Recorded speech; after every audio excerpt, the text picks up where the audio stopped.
소아시아 일곱 교회는 현재를 살아가는 우리들의 신앙생활의 현주소를 잘 지적해주고 있습니다. 나의 모습을 발견하게 되고 주님께서 현대 교회에 보내는 당부와 권면의 말씀이 있습니다. 교회와 성도들이 가야 할 방향과 해야 할 일을 잘 가르쳐 줍니다. AD 1819년에서 1893년에 활동한 교회 역사가 필립 사프는 기독교 역사를 설명할 때 일곱 시대로 구분된 기독교 역사를 가지고 잘 설명했습니다.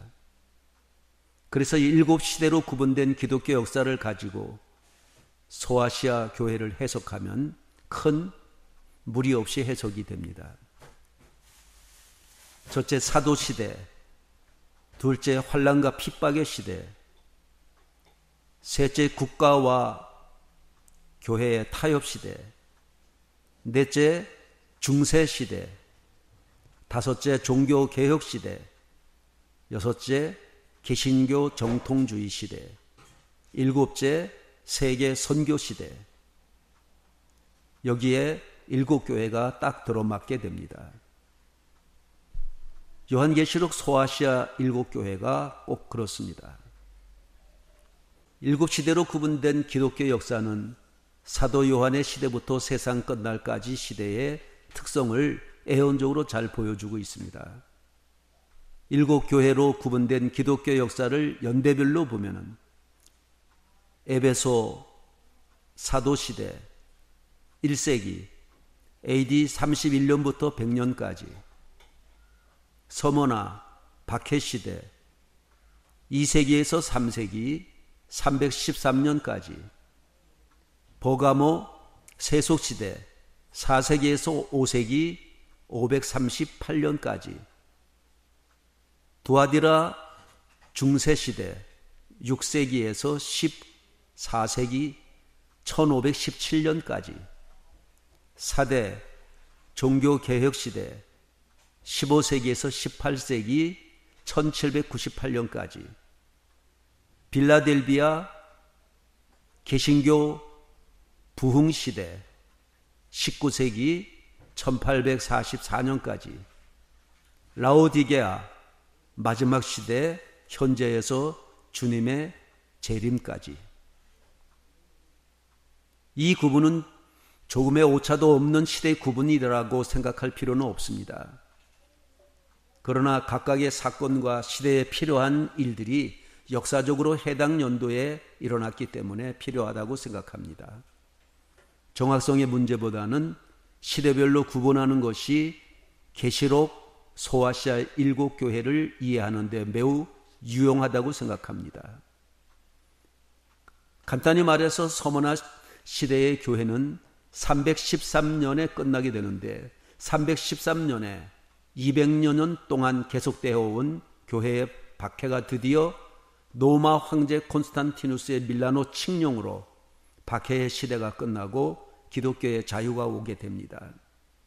뿐만 아니라 콘스탄티누스는 박탈한 그리스도인들의 재산을 다시 돌려주고 그리스도인들에게 군대 면제와 각종 세금 면제의 혜택을 부여합니다. 그리고 538년에는 교황의 권력 확립과 어두운 중세 암흑 시대가 오게 됩니다. 이 시대는 거의 1000여 년 동안 계속됩니다. 여기 1517년에는 루터의 정교 개혁 시대가 오게 됩니다. 이렇게 기독교 역사에 특별한 사건이 있었기에 이렇게 이런 시대에 일어난 일들이 정확하다 이렇게 얘기하기는 어렵지만, 그러나 시대마다 굵직하고 의미 있는 사건들이 있어서 이렇게 시대적으로 구분하는 것이 무리는 아니라고 생각합니다. 다니엘 서의 에온에 나오는 바벨론의 느부갓네살 왕, 메데 파사의 다리오 왕과 고레스 왕, 시랍의 알렉산더 대왕, 로마의 황제들이 그렇습니다. 오늘은 소아시아 일곱 교회 가운데 마지막 교회인 라오디게아 교회를 강의하겠습니다. 라오디게아 교회는 인본주의 교회입니다. 두 마음을 품고 사는 교회입니다. 위성으로 본 지도와 위치를 봅니다. 라오디게아의 기원을 보면은 라오디게아는 원래 기원전 2000년경에 그리스 본토에서 아나툴리아로 이주한 이오니아인들에 의해서 세워져서 디오스 폴리스 혹은 로아스라고 불렀으나 알렉산더 대왕 사후 시리아를 중심으로 세워진 셀리큐스 왕조 안티오코스 2세가 기원전 261년과 253년 사이 도시를 재건하면서 자신의 부인인 라오디케의 이름을 따 라오디게아라고 했습니다. 라오디게아는 소아시아 브루길라의 수도입니다. 현재 명은 아라세힐입니다.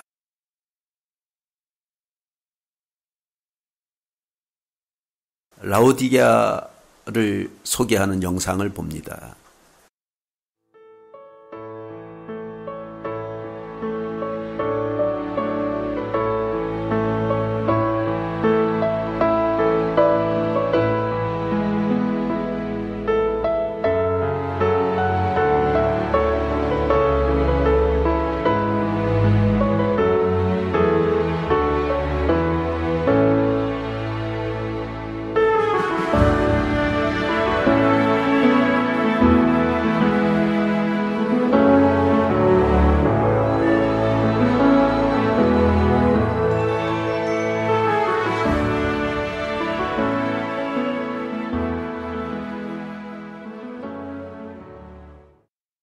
전경 영상을 봅니다.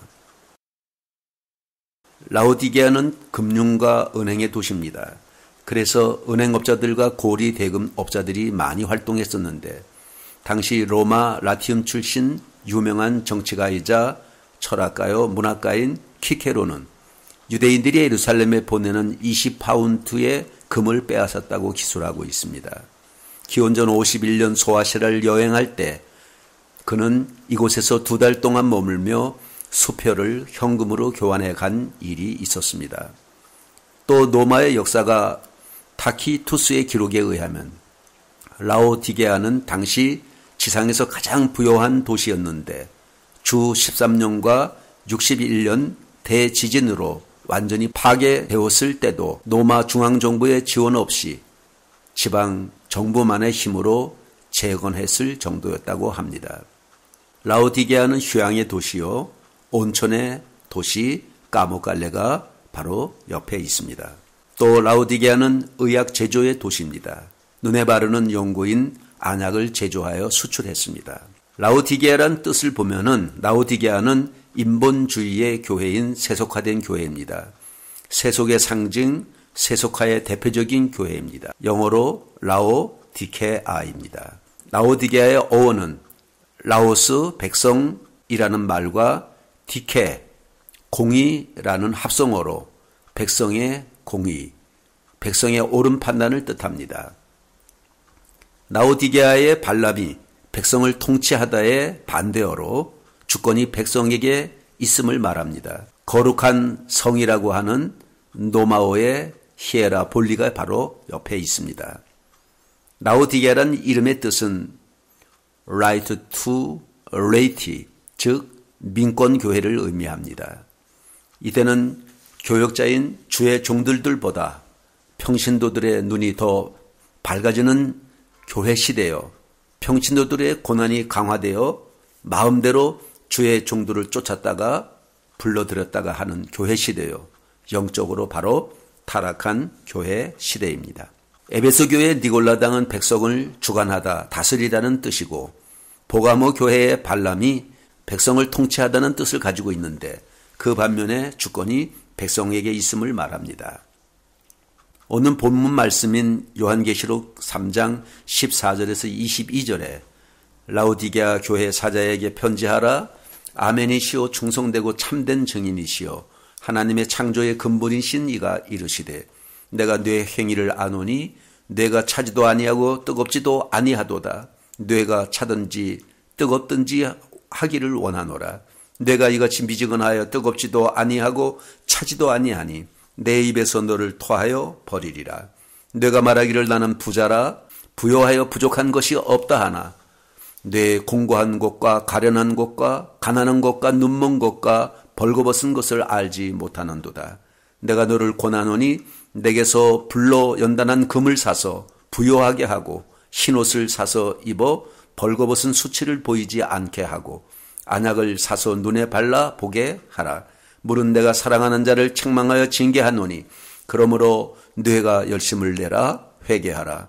볼지어다 내가 문 밖에 서서 두드리노니 누구든지 내 음성을 듣고 문을 열면 내가 그에게로 들어가 그와 더불어 먹고 그는 나와 더불어 먹으리라. 이기는 그에게는 내가 내 보좌에 함께 앉게 하여 주기를 내가 이기고 아버지 보좌에 함께 앉은 것과 같이 하리라. 귀 있는 자는 성령이 교회들에게 하시는 말씀을 들을지어다. 위치와 거리를 보여주는 지도를 봅니다. 라오디게아는 에베소에서 160km 떨어져 있고 빌라델피아와 72km에 위치하고 있습니다. 현재 지명은 알라 세히르입니다. 라오디게아의 지리적 배경을 보면 교통의 요충지로 노마와 소아시아 각 지역으로 연결되는 요충지입니다. 오른쪽으로는 골로새, 왼쪽은 히에라볼리와 연결되는 곳입니다. 성서시대 라오디게아는 소아시아 프르지아로 성서상의 부르기아의 수도로 성경에서 부르기아로 불려지는 곳입니다. 교통의 요지인 리커스 계곡에 위치하여 있어서 부유한 상업도시로 발전했습니다. 라오디게아의 단점이라면 외부에서 들어오는 수원이 없어서 물이 부족한 도시입니다. 지도를 보면 왼쪽이 높은 산에 위치해 있는 골로새가 있고 오른쪽이 휴양과 온천의 도시인 히에라볼리가 있습니다. 골로새 교회는 바울이 3차 선교 여행 때 복음을 받아들인 에바브라에 의해서 개척되었습니다. 히에라볼리는 당시 인구가 10만 명이 살고 있었습니다. 예수님의 제자인 빌립의 순교지가 있고 교회 설립자는 사도 바울입니다. 라오디게아에서 오른쪽으로 14km 떨어져 있습니다. 사도 빌립은 전도가 거의 불가능한 이곳에서 복음을 증거하다가 돌에 맞아 순교했다고 전해지고 있으며 그의 세 딸도 같이 순교했습니다. 빌립 기념교회는 기독교가 공인된 5세기경 세워진 것으로 추정이 되고 있습니다. 라오디게아는 부유한 도시입니다. 무역, 상업, 은행업, 외환업무, 고리대금업, 면지, 고급 모시, 금덩어리 판매, 요정 스포츠, 예술 문화, 목욕탕, 각종 스파가 완비되어 있습니다. 목양이 발달한 도시입니다. 당시 로마 나티움 출신의 유명한 정치가이고 철학자이고 문학가인 키케로는 유대인들이 예루살렘에 보내는 20파운드의 금을 빼앗았다고 기소를 하고 있습니다. 기원전 51년 소아시아를 여행할 때 그는 이곳에서 2달 동안 머물며 수표를 현금으로 교환해 간 일이 있었습니다. 로마의 역사가 타키투스의 기록에 의하면 라오디게아는 당시 지상에서 가장 부유한 도시였는데 주 13년과 61년 대지진으로 완전히 파괴되었을 때에도 로마 중앙정부의 지원 없이 지방정부만의 힘으로 재건했을 정도였다고 합니다. 고대 지리학자 스트라보는 라오디게아의 목양에서 얻은 털의 부드러움과 그 연함이 밀레시안의 그것과는 훨씬 능가한다고 말합니다. 가룟 유다는 은 30냥의 물질 때문에 예수를 팔았습니다.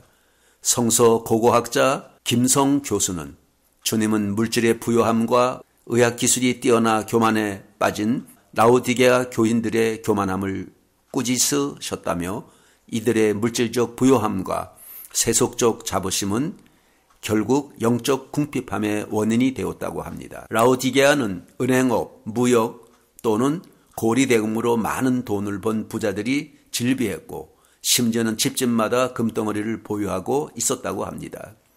이들은 주말이면 고급 모시옷을 입고 요정에서 산의 진미를 먹고 최고급 술을 마셨고 스스로 나는 부자라 인생에 아무런 부족함이 없다라고 생각할 정도로 평안하고 안일한 삶으로 살았다고 합니다.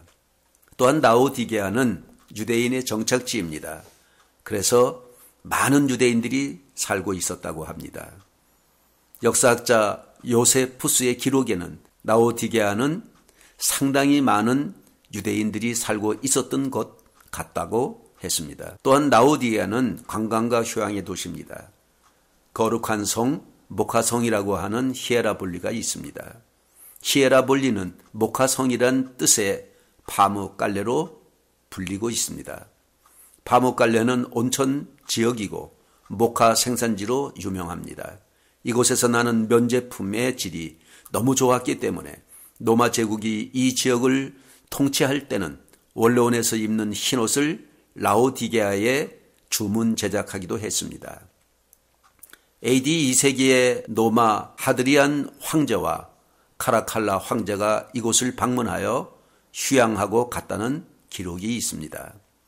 산 아래 관광객이 많이 찾는 하얀 석회봉이 있는데 그것 때문에 현재 지명도 파묵갈레로 불리게 되었습니다. 그처럼 예전 유명했던 모직과 면직 산업이 발달했기 때문에 현재 지명도 자연스럽게 모카라고 붙이게 된 것입니다. 또한 라오디게아는 의학 전문 학교와 병원이 있었고 눈에 바르는 안약과 귀에 바르는 연고를 개발하여 수출했습니다.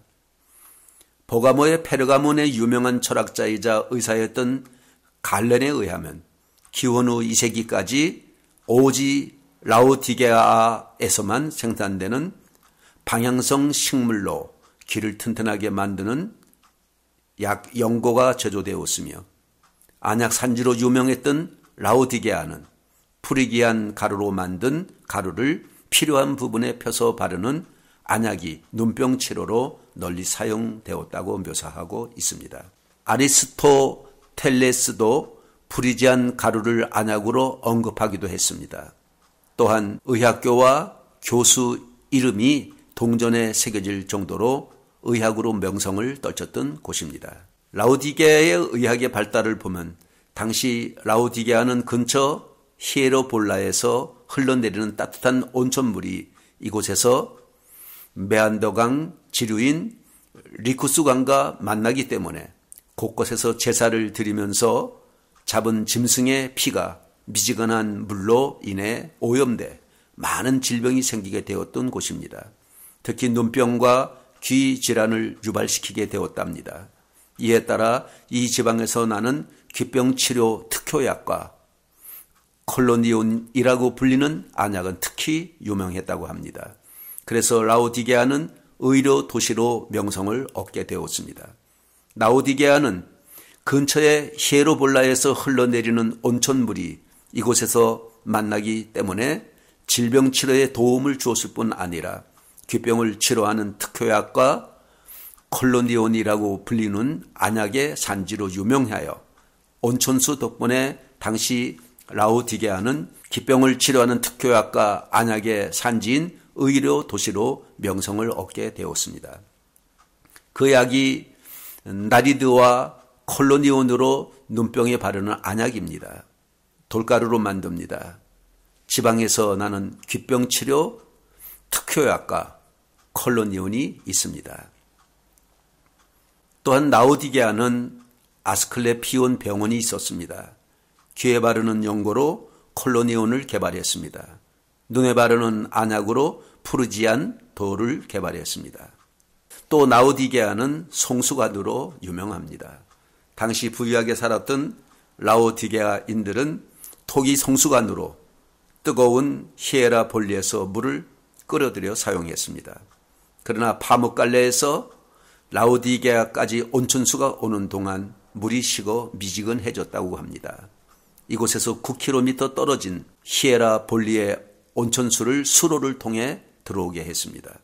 또 라오디게아에서 동북쪽으로 14km 떨어진 곳에는 골로새가 있었습니다. 에베소에서 바울의 전도를 받아 회심한 에바브로가 전도해서 세운 골로소 교회가 있던 곳입니다. 골로새 뒤편에는 만년설이 쌓여 있을 정도로 높은 바바산에서 만년설이 녹아 흐르는 아주 차가운 물이 있는데 이 차가운 물을 수로를 통해 라오디게아로 보내어 사용했습니다. 그런데 히에라볼리의 뜨거운 온수처럼 이 차가운 물도 14km를 지나오다 보니까 점차 미지근해져서 마시기 역겨운 물이 되었다고 합니다. 또한 라오디게아는 신전의 도시로 많은 신전들이 여기저기 있습니다. 제우스의 도시라고 할 정도로 제우스 신전이 있었습니다. 노마에서는 제우스를 주피터라고 합니다. 노마의 최고의 신입니다. 그리스 신화에 나오는 주 신입니다. 치로의 신 맹카투 신전이 있습니다. 포도주의 신 디오니소스의 신전이 있습니다. 노마어로 바쿠스, 영어로는 바커스라고 부릅니다. 헬리오스의 신전이 있습니다. 헬라의 태양신입니다. 네메시스 신전이 있습니다. 복수의 여신이라고 합니다.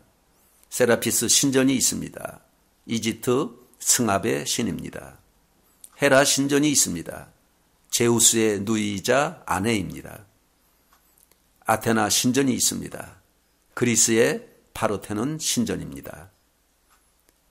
아프로디테 신전이 있습니다.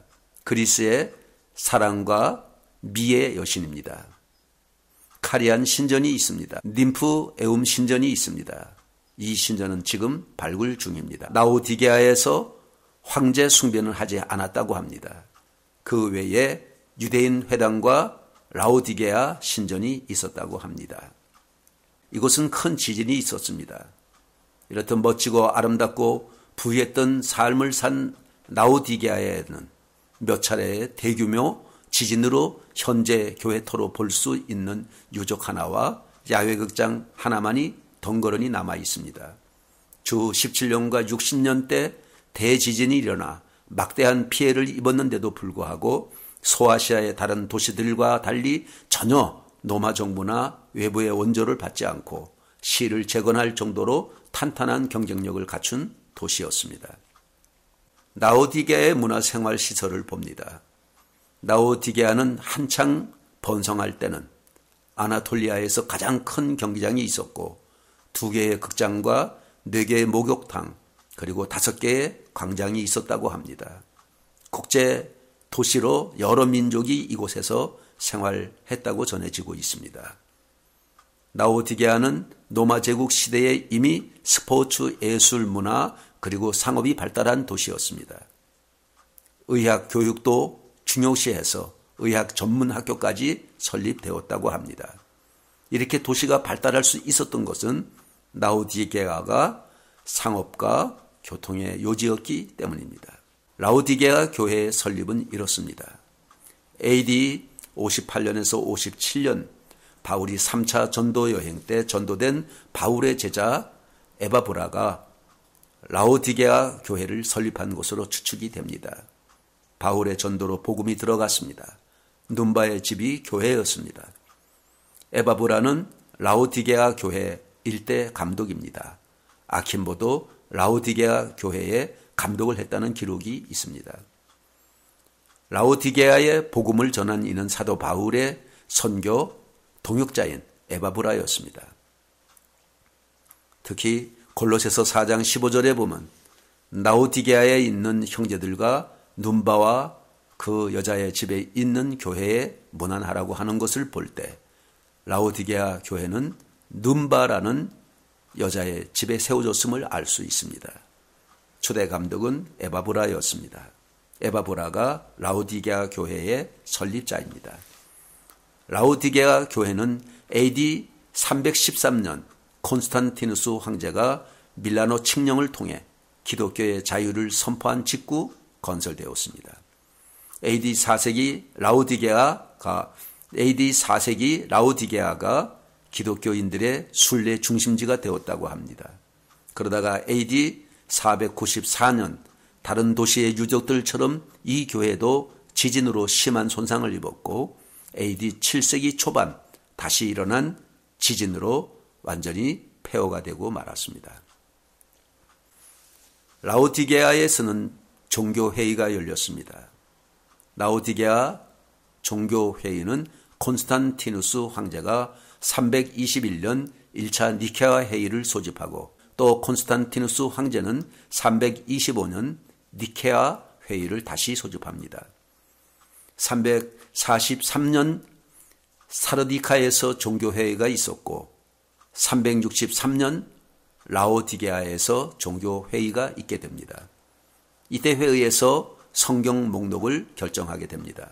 오늘 본문 계시록 3장 14절에 라오디게아 교회 사자에게 편지하기를 아멘이시오 충성되고 참된 증인이시오 하나님의 창조의 근본이신 이가 이르시되 사자란 말은 메신저 전달자란 뜻입니다. 라오디게아 교회의 목회자입니다. 교회의 지도자를 말합니다. 라오디게아 교회에 나타난 주님의 모습은 이렇습니다. 첫째, 아멘으로 나타납니다. 이 말은 진실을 상징합니다.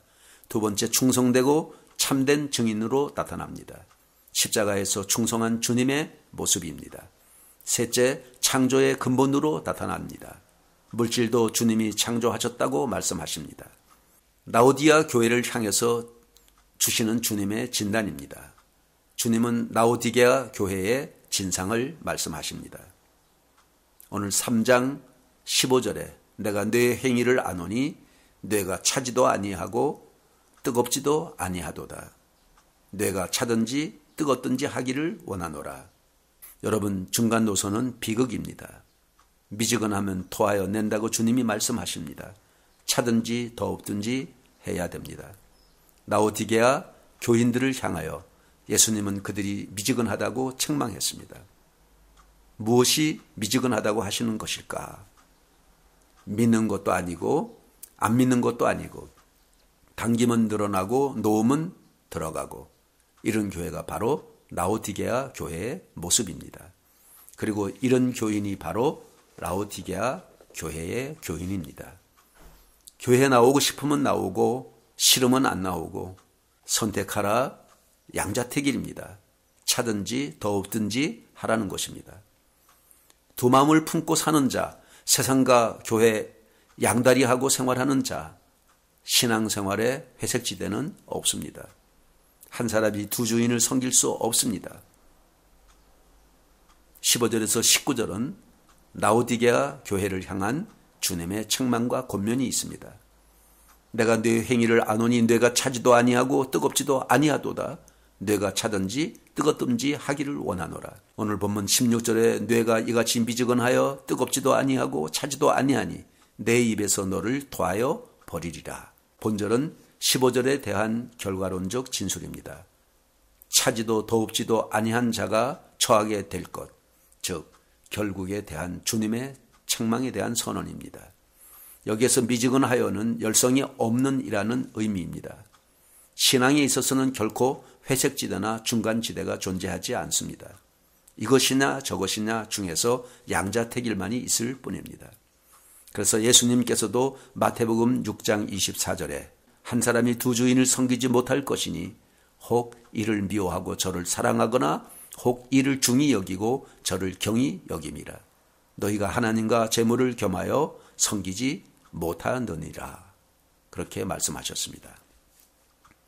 그런데 라오디게아 교회가 이 불순물이 섞이는 물과도 같았던 것입니다. 그래서 주님께서 내 입에서 너를 토하여 버리라고 하신 것입니다. 우리 주님께서는 미지근한 신앙 상태를 원치 않으십니다. 예수님은 주님의 성도와의 관계에 있어서 아가서처럼 뜨거운 사랑의 관계를 원하십니다. 쉼표가 없이 계속적이고 영원한 참된 사랑을 원하십니다. 주님께서 라오디게아 교회에 간절히 말씀하십니다. 미지근한 상태를 사도 야고보는 두 마음을 품고 사는 상태라고 전곡을 찔러 지적하고 있습니다. 두 마음을 품은 자들이라. 이런 사람은 무엇이든지 주께 얻기를 생각하지 말라. 두 마음을 품어 모든 일에 정함이 없는 자로라고 했습니다. 바로 이러한 두 마음을 품은 영적 상태가 미지근한 상태입니다. 너를 토하여 내치리라. 미지근한 신앙 상태는 구역질이 납니다. 미지근한 물, 불순물이 들어있는 물을 먹으면 구토가 납니다. 그러나 당시 라오디게아 교회는 신앙의 회색 시대에 머물고 있었고 이것을 주님께서는 책망하신 것입니다. 당시 라오디게아 지역에 흐르던 물은 히에라볼리에서 끌어다 쓰는 식어버린 온천수였습니다. 그것도 석회 수로를 통과해 오며 석회석이 섞인 것입니다. 누구든 이렇게 미지근하고 불순물이 섞인 물을 마시게 되면 입에서 그 물을 토해버릴 것입니다. 구토는 안일과 교만과 태만에서 옵니다. 17절에 나는 부자라 부요하다. 이 안일하고 더 나아가서는 교만에 이르는 마음이 라오디게아 교회를 구토나는 교회로 만든 것입니다. 오늘 본문 3장 17절에 내가 말하기를 나는 부자라 부요하여 부족한 것이 없다 하나 내 공고한 것과 가련한 것과 가난한 것과 눈먼 것과 벌거벗은 것을 알지 못하는도다. 나는 부자라 부요하여 부족한 것이 없다. 물질의 풍족함, 자기만족, 자기교만을 말합니다. 육신의 만족함과 부요함을 자랑합니다. 영적으로는 무감각한 상태입니다. 은행, 무역, 고리대금 그리고 집집마다 금덩어리를 가지고 있었고 주말이면 고급 모시옷을 입고 요정에서 산의 진미를 먹고 최고급 술을 마셨다고 합니다. 라오디게아 사람들은 자칭 부유한 사람이라 할 정도로 부하여 하나님께까지도 필요치 않았습니다. 하나님까지도 필요치 않았습니다. 자기를 모르는 라오디게아 교인들입니다. 주님은 라오디게아 교회의 영적 상태를 말합니다. 뇌 공고한 것과 가련한 것과 가난한 것과 눈먼 것과 벌거벗은 것을 알지 못하는도다. 저들은 자기들이 입은 옷을 자랑합니다. 라오디게아 교회는 무늬만 기독교입니다. 영적 현실의 성적표는 처참합니다. 이와 같이 라오디게아 교회가 스스로 부요하다고 생각하고 있을 때 주님은 그들의 영적인 기근을 꾸짖으셨습니다. 내가 말하기를 나는 부자라 부요하여 부족한 것이 없다 하나 내 공고한 것과 가련한 것과 가난한 것과 눈먼 것과 벌거벗은 것을 알지 못하는도다. 오늘 본문 계시록 3장 18절에 내가 너를 권하노니 내게서 불로 연단한 금을 사서 부요하게 하고 흰옷을 사서 입어 벌거벗은 수치를 보이지 않게 하고 안약을 사서 눈에 발라 보게 하라. 주님의 처방책입니다. 주님의 치료의 방법을 봅니다. 불로 연단한 금을 사라는 것입니다. 불순물이 제거된 정결함, 신앙의 연단이 필요하다는 것입니다. 흰옷을 사서 입으라는 것입니다. 그리스도의 보혈로 씻겨진 흰옷, 죄의 수치를 가릴 수 있는 것입니다. 안약을 사라는 것입니다.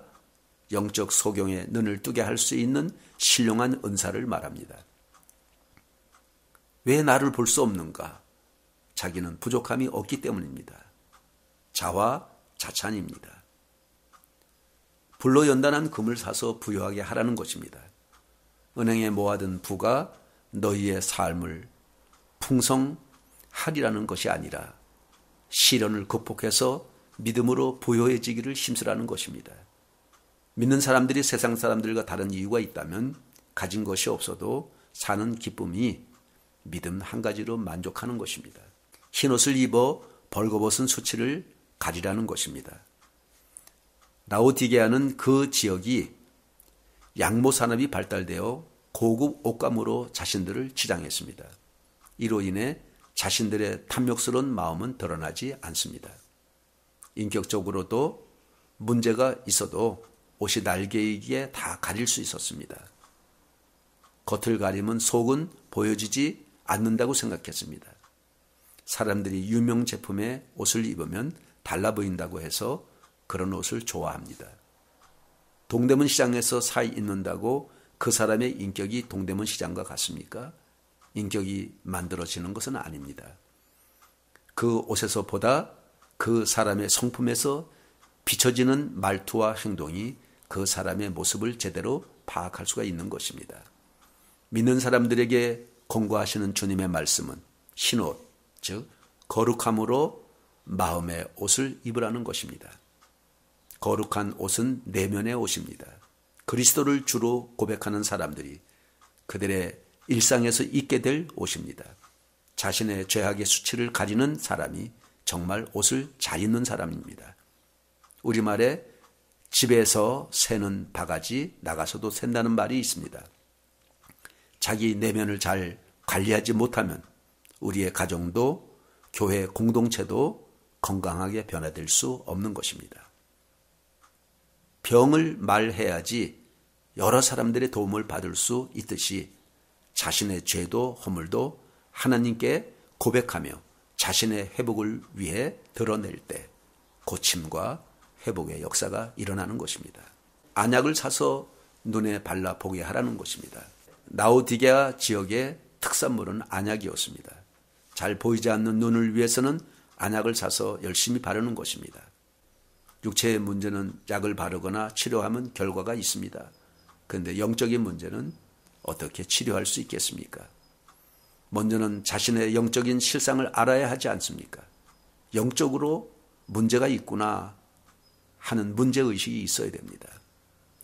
하나님과의 문제가 있구나 하면서도 그것을 무시하며 산다면 자신의 문제를 보지 못한 채 계속 나가게 될 것입니다.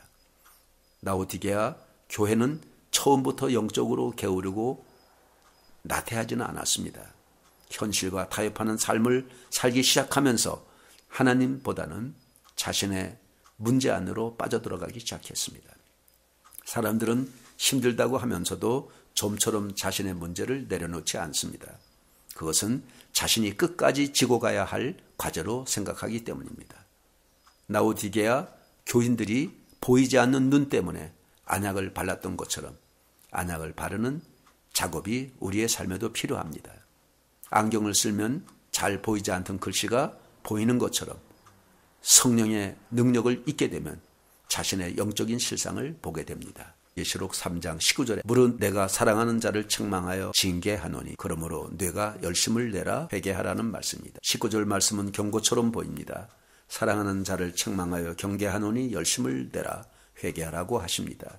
열심을 내는 것은 회복된 상태입니다. 하나님의 마음을 담고 깨닫기 위해 열심을 내라는 것입니다. 주님이 쓰실 수 있는 상태가 되기 위해 회개하라는 것입니다. 회개는 단순히 뉘우치는 것 이상입니다. 우리의 신앙과 삶의 문제들에 대한 철저한 점검이 필요합니다. 내 신앙이 덥지도 차지도 않은 신앙으로 주님이 쓰시기에 합당치 않은 사람이 된 것은 아닐까. 그렇다면 우리는 성령의 도우심을 받기 위해 간구해야 될 것입니다. 어디서 잘못된 것인지 우리의 심령 상태를 이 모습 그대로 드릴 수 있게 되기를 바랍니다. 지금까지 주님은 어느 교회보다도 더 신랄하게 라오디게아 교회를 책망하셨음에도 불구하고 주님은 그들을 사랑하는 자라고 부르십니다. 왜냐하면 주님은 한 번 택하신 자기 백성을 결코 포기하지 않으시는데 이것을 신학자 칼빈은 성도의 견인이라고 말했습니다. 하나님은 우리의 아버지십니다. 그러므로 자식이 잘못된 길을 갈 때 책망하여 징계하는 것은 당연한 일입니다.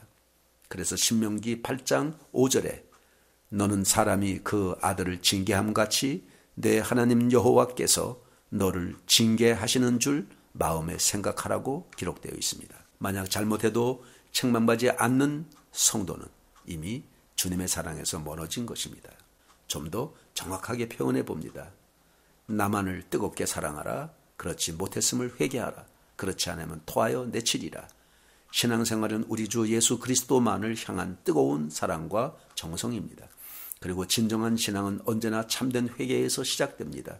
회개란 주 예수 그리스도만을 가장 사랑하지 못한 우리의 파렴치한 마음과 행위를 깨닫고 가슴을 치며 통회하는 가운데 더욱 주님만을 바라며 사랑하겠다는 마음의 결단을 회개라고 합니다.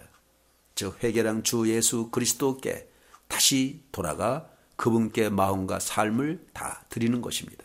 다시 마음문 열고 주님을 맞아들이는 것입니다. 이 시간 우리의 신앙을 미지근하게 만들고 형식적으로 만들어 버렸다는 말은 방해 요소들을 내려 놓으십시다. 우리의 우상들을 버리고 주님께 돌아가십시다. 그것이 참된 회개입니다. 회개를 통촉하시는 우리 주님의 음성을 들으십시다. 라오디게아 교회를 향한 예수님의 책망과 징계가 무엇입니까? 사랑하는 자를 책망하여 징계하노니. 모두 계속 반복을 나타내는 현재 시제인 것은 택한 자를 사랑하시되 어떤 형편에 있든지 변함없이 사랑하시는 그리스도의 한없는 자비로우신 면모와 범죄한 자를 책망하고 징계하시되 죄인이 열심을 내어 회개하기까지 중단치 않으시는 택한 자에 대한 그리스도의 철저한 관심을 효과적으로 나타내는 것입니다. 징계라는 말은 훈련이라고 번역하는 것이 적절합니다. 히브리서 12장 5절에서 12절에도 사랑하는 자를 징계하신다고 하였습니다. 하나님은 사랑하는 자를 언제나 바르게 서고 바르게 행동하고 바르게 섬길 수 있도록 훈련시키시는 것입니다. 또한 징계라는 말은 어린아이를 뜻하는 파이디온과 같은 어원을 가지고 있어서 아들을 만들어 간다는 뜻입니다. 그러므로 열심을 내고 회개하여 신앙 생활을 하나님 중심으로 올려놓아야 할 것입니다. 요한계시록 3장 20절에 볼지어다 내가 문 밖에 서서 두드리노니 누구든지 내 음성을 듣고 문을 열면 내가 그에게로 들어가 그와 더불어 먹고 그는 나와 더불어 먹으리라 그랬습니다. 내가 문 밖에 서서 두드리노니 주님은 영적 교제를 바라십니다. 식사 자리에 초청하시겠다는 것입니다. 함께 하시겠다는 것입니다. 20절에 주님은 우리의 심령의 문 앞에 오셔서 문을 두드리고 계십니다. 우리와 친밀한 교제를 나누시기를 원하시는 것입니다. 주님은 우리와 함께 하시기를 원합니다. 주님과 교제가 게을러지기 시작할 때 성도와의 교제도 멀어집니다. 초대교회는 가정교회였습니다. 그러나 커져가면서 마음이 미지근한 교회가 되었습니다. 교회의 생명은 주님과의 교제에 있습니다. 우리의 마음에 문 밖에 서 계시는 주님의 음성을 듣게 되시기를 바랍니다. 주님을 여러분의 식탁에 초청하기를 바랍니다. 그리고 그곳에서 교제를 회복하기를 바랍니다. 우리의 마음을 열고 주님을 닮기 위한 그 길은 우리의 미지근한 신앙을 회개하는 것입니다. 열심히 있는 회개로 주님이 기뻐하시는 교회를 이루기를 소망합니다. 20절에서 22절의 편지를 마치면서 이 모든 교회를 향한 그리스도의 약속 및 성령의 말씀 청정을 촉구하는 내용입니다. 볼지어다 내가 문 밖에 서서 두드리노니 누구든지 내 음성을 듣고 문을 열면 내가 그에게로 들어가 그와 더불어 먹고 그는 나와 더불어 먹으리라. 많은 사람들이 이 말씀을 새신자 전도 초청 시 사용하는 구절로 해석하는데 이는 잘못된 해석입니다. 왜냐하면 이 말씀은 라오디게아 교회 성도들에게 하신 말씀인데 이들은 이미 신앙생활을 한 지 한참 된 기성신자들입니다. 이 말씀은 라오디게아 교회 성도들처럼 주님과 세상에 양다리를 걸쳐 세상적 교인들에게 이제는 너희 마음 문을 열고 그 안에 주님만을 주인으로 모시라는 말씀입니다. 이제까지 너희의 마음의 어두움과 세상의 정욕이 주인이 되었다면 이제는 빛 대신 예수 그리스도를 주인으로 모셔서 너희 마음속의 어두움과 미움과 시기와 질병과 정욕을 모두 버리고 주님이 주시는 사랑과 능력과 위로와 평안으로 가득 채우라는 것입니다. 예수님께서는 우리의 마음 밖에서 서서 두드리고 계신다고 언급하십니다. 한 번 두드리고 그치는 것이 아니라 계속해서 두드리십니다. 그리고 마음 문을 여는 자마다 예수 그리스도와 더불어 먹는다고 했는데 이것은 그리스도와 더불어 긴밀한 영적 교제를 나누는 것을 뜻합니다. 여러분 예수님을 멀리서 지나가는 연예인 보듯 한 번 보는 것과 예수님과 더불어 함께 식사를 나누며 교제하는 것은 차원이 다른 것입니다.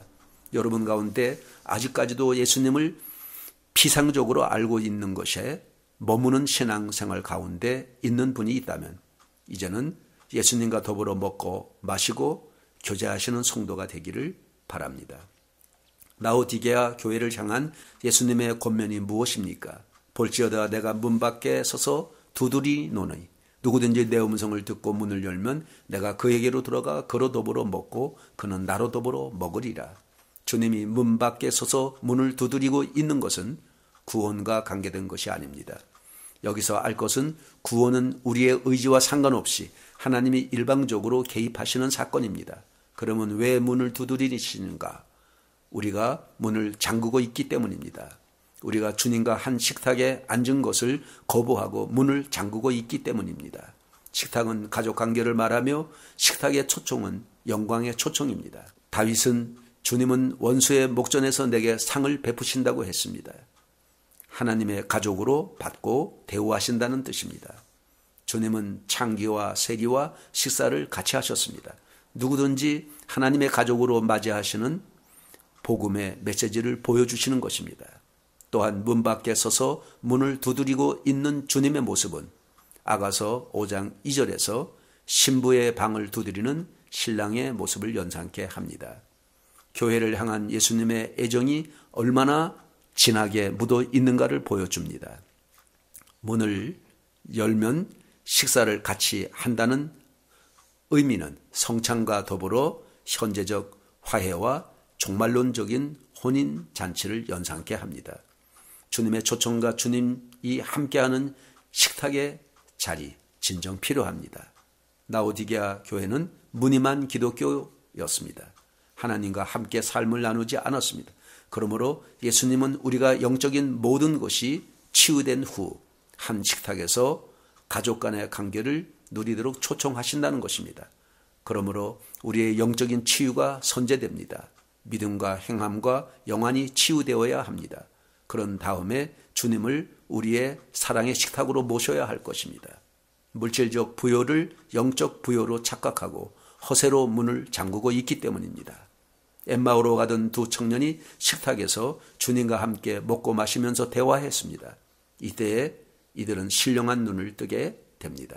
라오디게아 교회가 배교의 교회라는 말은 정확하게 맞습니다. 그 이유는 20절을 보면 이 교회는 교회라는 간판을 가지고 있으면서도 예수 그리스도가 문 밖에 서 있게 하는 교회이기 때문입니다. 20절에서 주님께서 라오디게아 교회에 간절한 통촉을 합니다. 볼지어다 내가 문 밖에 서서 두드리노니. 라오디게아 교회의 가장 무서운 문제는 예수 그리스도가 라오디게아 교회 문 안에 계시지 못하고 문 밖에 서 계신다는 점입니다. 예수님을 문 밖에 세운 그러한 그리스도인들은 참된 그리스도인이 아닙니다. 예수님께서 문 밖에 서 계시는 교회는 우리 주님께서 인정하시는 참된 교회가 될 수 없습니다. 우리 주 예수 그리스도께서 주인이 되지 못하시는 교회는 참된 교회가 아니라 정확하게 배교하는 교회입니다. 배교의 교회는 주 예수 그리스도만을 사랑하지 않습니다. 마리아 여신도 사랑하고 세상도 사랑하고 세상 종교도 사랑합니다. 결국 배교 교회는 저 그리스도를 믿게 되면서 참된 우리 주 예수 그리스도를 핍박하는 교회로 전락하게 될 것입니다. 지금이 바로 그러한 세대입니다. 저는 한국 교회가 배교하고 있음을 보고 있습니다. 최근에 많이 쓰이는 신학적인 용어가 있습니다. 현실적 무신론자 또는 유명 그리스도인이라는 용어입니다. 교회는 다니지만 실제로는 무신론자라는 뜻입니다. 그리스도인이라고 불리지만 사실은 가짜 그리스도인들을 자칭하는 용어입니다. 이러한 가짜 그리스도인들의 특징은 예수님을 진정 주로 섬기고 있지 않다는 점입니다. 자신의 삶의 모든 영역에서 예수 그리스도를 왕으로 모시지 않습니다. 하나님을 범사에 인정하지 않습니다. 그래서 실제로는 그리스도와 관계가 없고 실제로는 그리스도인이 아닙니다.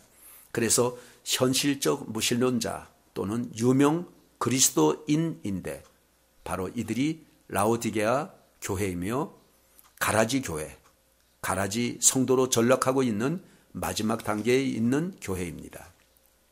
볼지어다 내가 문 밖에 서서 두드리노니 누구든지 내 음성을 듣고 문을 열면 내가 그에게로 들어가 그와 더불어 먹고 그는 나와 더불어 먹으리라. 주님의 사랑의 음성이 들립니까? 사랑하자, 너와 내가 사랑하자, 정말로 좋은 친구가 되자. 함께 식사를 나누는 가장 좋은 친구가 되자. 자, 이제 내 마음을 열고 나를 영접하라. 이것이 라오디게아 교회를 향한 주님의 마지막 간청인 것입니다. 세상을 사랑한 라오디게아 교인들입니다. 결론적으로 라오디게아 교회는 세상을 사랑하느라 그리스도와의 사랑을 놓친 교회입니다. 그러기에 하나님 보시기에는 파렴치한 교회였습니다. 가늠한 여인들아, 세상과 보탠 것이 하나님과 원수됨을 알지 못하느냐. 그런즉 누구든지 세상과 벗이 되고자 하는 자는 스스로 하나님과 원수되는 것이니라. 너희는 하나님이 우리 속에 거하게 하신 성령이 시기하기까지 사모한다 하신 말씀을 헛된 줄로 생각하느냐. 만일 세상을 그리스도보다 더 사랑한다면 이제 나는 너를 토하여 내치겠다. 이것이 바로 오늘 라오디게아 교회를 향한 주님의 통탄스러운 말씀입니다. 오늘 우리 자신의 신앙을 점검해 봅시다. 라오디게아 교회의 모습은 없는지 점검합시다. 문제가 있다면 회개합시다. 그리고 주님의 말씀대로 성령의 충만함을 얻어 뜨거운 사랑과 열정을 다시 소유합시다. 마음문 열고 주님을 영접합시다. 그래서 우리 모두가 더욱 주 예수 그리스도만을 사랑하게 되기를 우리 주 예수 그리스도의 이름으로 축원합니다. 라오디게아 교회에 희망이 있습니다. 라오디게아 교회의 희망은 아직도 있습니다. 주님의 권면은 바로 불로 연단한 금, 안약과 흰옷입니다. 주님과의 교제를 찾아야 합니다. 내가 문 밖에서 두드리노니 그랬습니다. 요한계시록 3장 21절에 이기는 그에게는 내가 내 보좌에 함께 앉게 하여 주기를 내가 이기고 아버지 보좌에 함께 앉은 것과 같이 하리라. 이기는 자 예수를 믿음으로 세상을 이깁니다. 예수가 내 편에 계시니 이깁니다. 라오디게아 교회의 이김은 예수를 문 밖에 세워두지 말고 문을 여는 것입니다. 여기서 보좌는 이기는 그에게는 내가 내 보좌에 앉게 하여 주기를 내가 이기고 아버지 보좌에 함께 앉은 것과 같이 하리라 그랬습니다. 이기는 자에게 주어진 약속은 예수 그리스도께서 자신의 보좌에 앉혀주리라는 것입니다. 이것은 예수 그리스도와 함께 왕노릇 하리라는 약속입니다. 마태복음에서는 자기 영광의 보좌에 앉는다고 하셨습니다. 내가 진실로 너희에게 이르노니 세상이 새롭게 되어 인자가 자기 영광의 보좌에 앉을 때 나를 쫓는 너희도 12 보좌에 앉아 이스라엘 12지파를 심판하리라 그랬습니다. 보좌는 하나님이 통치하시고 앉아 계신 곳입니다. 하나님이 계신 곳입니다. 이사야가 본 것이고 다니엘이 본 것이고 사도 요한이 본 것입니다. 귀 있는 자는 성령이 교회들에게 하시는 말씀을 들을지어다. 이기는 자에게 주시는 예수님의 보좌는 만국을 다스리는 권세요 불멸의 권세로서 요한계시록 2장 26절에서 28절에 두아디라 교회 공동체에 이기는 자에게 주어지는 만국을 다스리는 권세는 철장 권세나 새벽별과 동일한 의미를 갖습니다.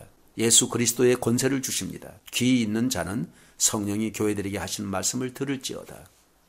교회의 약속은 모두 이기는 자에게 주신다는 것입니다. 귀 있는 자의 의미가 무엇입니까? 귀는 성령이 하시는 말씀을 듣는 귀를 뜻합니다. 하나님의 말씀을 알아듣는 귀가 있는 자는 많지 않습니다.